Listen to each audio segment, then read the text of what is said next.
অন্য পৃথিবীর অন্য দেশে কীভাবে টেলিভিশন পরিচালিত হয়, টেলিভিশনে কী নীতিমালা আছে, সেগুলোর আলোকে আমরা এগুলো তৈরি করার জন্য অলরেডি একটি কমিটি, সাব কমিটি তৈরি এই সংগঠনের কনস্টিটিউশন সহ কীভাবে কী হবে সেটির জন্য একটা সাব কমিটি সমস্ত কিছু তারা কিন্তু তৈরি করছে।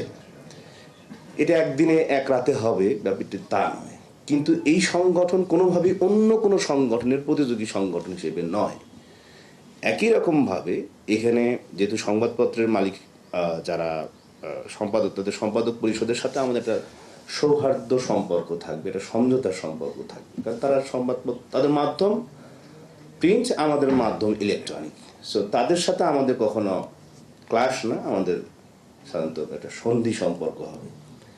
এমনকি মালিক পক্ষ যারা আছেন অ্যাটকো, তারাও কিন্তু তাদের অর্থ বিনিয়োগ, অসংখ্য পরিমাণ অর্থ এখানে বিনিয়োগ হয়, কিন্তু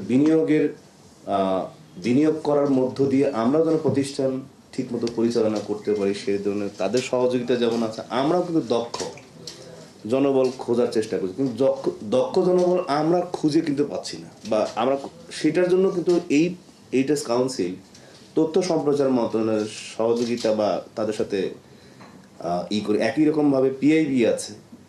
প্রত্যেকটা মানে সংস্থা এবং দপ্তরের সাথে সমন্বয় করে যদি সত্যিকার অর্থে দক্ষ সাংবাদিক, দায়িত্বশীল সাংবাদিক এবং জবাবদিহিতামূলক সাংবাদিকতা আমরা তৈরি করতে, প্রতিষ্ঠা করতে পারি, অতীতে যেসব দুর্নাম, যেসব প্রচার হয়েছে তা ভবিষ্যতে হবে না।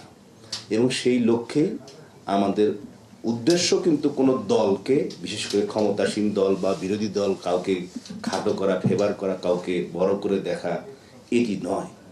আমাদের মূল উদ্দেশ্য সৎ সাংবাদিকতা করা, দায়িত্বশীল সাংবাদিকতা করা, একই রকমভাবে রাষ্ট্রের কাছে, জনগণের কাছে জবাবদিহিতা নিশ্চিত করা, যে সাংবাদিক হিসেবে যে সংকটগুলো, মানুষের মধ্যে যে সংকট আছে সেই সংকট তুলে ধরা, এবং একই সাথে সংকটের সাথে যদি সমাধানেরও কোনো পথ থাকে সেটিও তুলে ধরা।